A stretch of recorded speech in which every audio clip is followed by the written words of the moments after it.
Okay, so a note on resume formats. So on the video, you'll see the three major formats currently used today. And we'll have a look at each one and talk about the benefits or otherwise of using them. So the reverse chronological style is, as it says, it focuses on work experience. So this is commonly used by people who have a solid work history. They've been throughout their career, they've enjoyed successive promotions, and their current job has positioned them nicely for the next one. So they're going to emphasize that progression and the current work experience. Now, the combinational and the hybrid style documents, that's going to combine the best of the reverse chronological with the best of the functional. So how that's going to look on a resume is the first half page of page one is going to focus on the breadth and depth of your skills and experience. It's going to highlight those skill sets. So you're going to get that opportunity to provide a high impact, accessible introduction to the breadth and depth of your skills and experience, and then on the same page roll into your work experience. So that's my personal favorite style of document. It's all the benefits of the functional with none of the red flags, and we'll talk about those in a moment, with the best of the reverse chronological. Now, when you think about a recruiter or a hiring manager, when they come to look at your resume, you've got a matter of seconds to capture their attention and their imagination. Now, the people looking at your document, the people reviewing your document, are probably going to be the same people who had a hand in or who produced the job description for the role that you're targeting. So they know what they need. They know what they're looking for. You want these people to see what they want to see as quickly as possible. So if you employ a reverse chronological, for example, then you're expecting them to read every single bullet point before they find out that you have the skills and experience that they're looking for. That's a risk. That's a risk when you're dealing with a time-pressed, someone working under a high-pressure deadlines or in a high-stress environment. If you're expecting them to read every single bullet point on your resume, then that may not happen.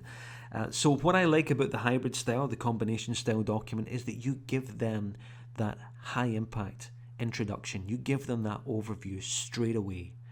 You tell them who you are, what you've done, what you can do for them, and you've listed some of these key skills as well. And then you roll into the work experience. So that first half page, that satisfies the curiosity. At that stage, when they have gone across that at a glance, they can see the skill sets that they're looking for. They know you have these skills. They know they're not going to waste their time looking at the rest of your document. So providing that high impact introduction, capturing their attention in that first 10 seconds, these are all reasons why I really do enjoy the combination style hybrid document. Now, a note on the functional style. Now, a functional style document differs from the others in that the whole first page is dedicated to building out those skill sets. Now, when I was recruiting, when I came across a document like that, the first thing that I thought was, what is this person trying to minimize? What is it they don't want me to see? And I would go straight to page 2 and have a look at that. After looking at thousands of documents, you quickly start to identify patterns or trends. And the people who used the functional style documents exclusively, tended to be people who were trying to minimize something. So it could be the fact that they've had 10 jobs in 2.5 years. It could be the fact they've not worked for 10 years at all.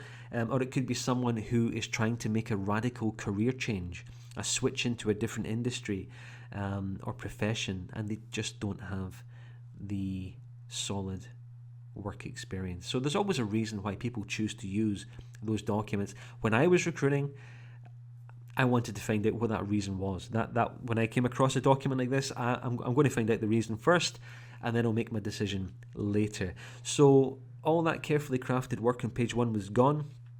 I would look straight at page 2, and at that point, if I've seen someone's had 10 jobs in 2 years, I may consider them to be a job hopper. And if I had an abundance of resumes to choose from, a whole selection of really strong candidates, then that was all I really needed to know about that individual. So having said that about the functional style, it does have a place, because sometimes for some people, depending on the situation, they may need to use it because the other information that they have to offer just isn't relevant. It's just not going to work. And they are perfectly within their rights to utilize the benefits of a functional design in order to showcase the relevant skills and experience that they do have that's going to give them the best chance of getting an interview. So, I give you my own experience with the functional style. That's just me, and I'm sure there are others like me out there. Not everyone is gonna immediately think there's something wrong with that, but you're really using that functional style as a last resort. And like I say, sometimes it has a place. You have to use it, and if that's the case, then that's what you do. You focus on building it out to the best of your ability. Okay, so in the next section, we're going to look at the applicant tracking system, and then after that, we're going to build out your resume. So let's get started. I'll see you in the next section.